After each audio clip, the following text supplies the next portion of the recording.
भजन करने वाले को संचित कर्म बाधा पहुंचाने के लिए आते हैं, पर बचा जा सकता है इसी से, सत्संग और सद्विचार। जीवन का हमारे जो बर्बादी का प्रभाव पड़ेगा पूर्व संचित कर्म, वो हमारे विचार बदलता है। ध्यान रखना, पहले बुरी दशा आने के पहले बुद्धि बदली जाती। जब साधक का विचार बदलता है तभी घबरा जाते हैं हम, अरे अरे ये क्या। पर वो आक्रमण विचार में करता है, कर्म पहले विचार को बदलता है। यहां कह रहे सत्संग और सद्विचार, तुम्हारे अंदर असद विचार आने ना पावे। हे, कौन से मन से तुमने हां कहा, कौन से मन से तुमने भगवत मार्ग में उत्साह बनाया, कौन से मन से तुमने संसार से बैराग लिया। अब उस मन को क्यों भूल गए, दूसरा मन कैसे आ गया। मतलब पूर्व संचित पाप कर्म तुम्हें गिरा रहा है और तुम गिर रहे हो जानबूझ करके, पर हाथ नहीं पकड़ोगे तो गिर जाओगे। हाथ पकड़ाने का मतलब कि मेरे मन में तो आ रहा है कि मैं ऐसा कर लूं, पर आपकी क्या आज्ञा है।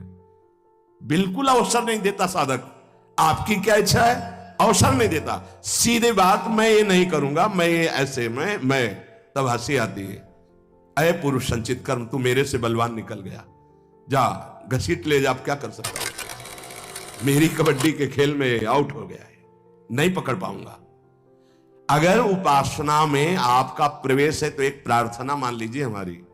आपका मन कह रहा है कि मैं खाऊंगा, मैं भोगूंगा, मैं देखूंगा, मैं ऐसे चलूंगा, मैं ऐसा, तो आप छूट दे दो गुरु को और इष्ट को कि प्रभु, एक बहुत बड़ी महान वक्ता हुई राबिया जी, ऐसा उनका, उन्होंने कहा था कि प्रभु यदि मैं स्वर्ग मांगू तो नरक भेज देना, जो मैं मांगू मेरी बात कभी पूरी ना करना। क्या, तो हम कम से कम इतनी तो गुरु को इष्ट को जगह दे दें। महाराज मेरा मन कह रहा है कि मैं भोगों में जाऊं, मेरा मन कह रहा है संसार में जाऊं, मेरा मन कह रहा है मैं ये नहीं कर पाऊंगा। आपकी क्या अनुमति है, आपका क्या स्वरूप है, आप क्या आज्ञा करते हैं, इतना तो जगह रखो। आप तो जगह ही नहीं रखते, पूरी लाइन क्लियर कर देते हैं, कोई अधिकार ही नहीं देते। नहीं, मैं ऐसा नहीं करूंगा, मैं ये नहीं कर पाऊंगा, तुम कुछ भी नहीं करने लायक हो। जिनकी कृपा से तुम कर रहे थे, वही कृपा तुम्हें आए हुए इस भारी आक्रमण से बचा लेगी, और आगे चलकर तुम्हें खुद रोना आएगा कि बचा लिया मुझे, नहीं तो आंधी आई थी और मुझे गिरा देती।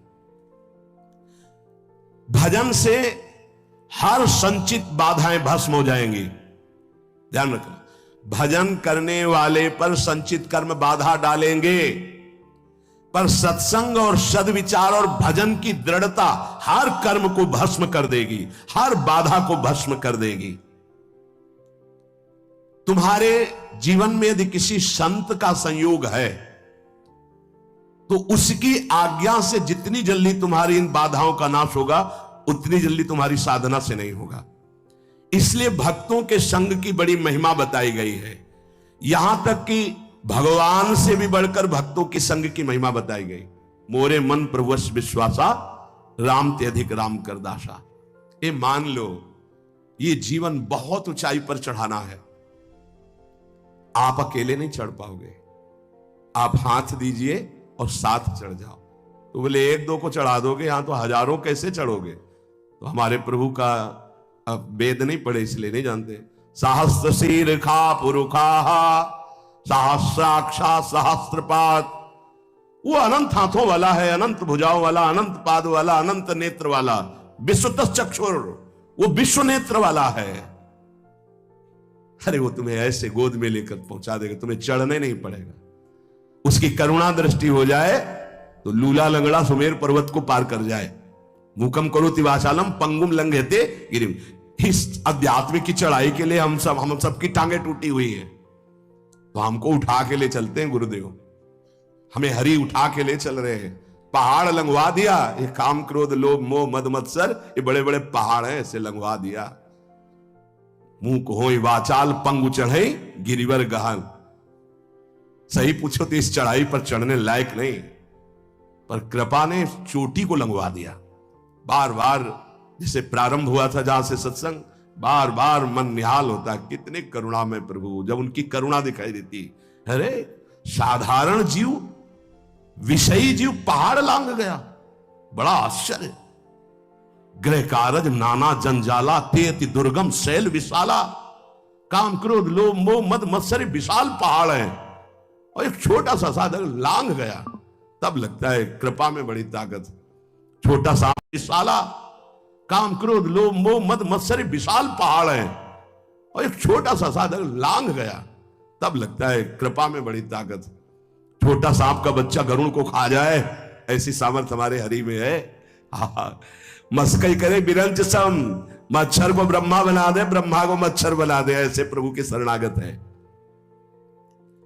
जो स्वल्प पुण्य वाला होता है वो इन बाधाओं से परास्त होकर के साधनहीन हो जाता है। स्वल्प पुण्य वाला। महान पुण्य वाले कैसे बने?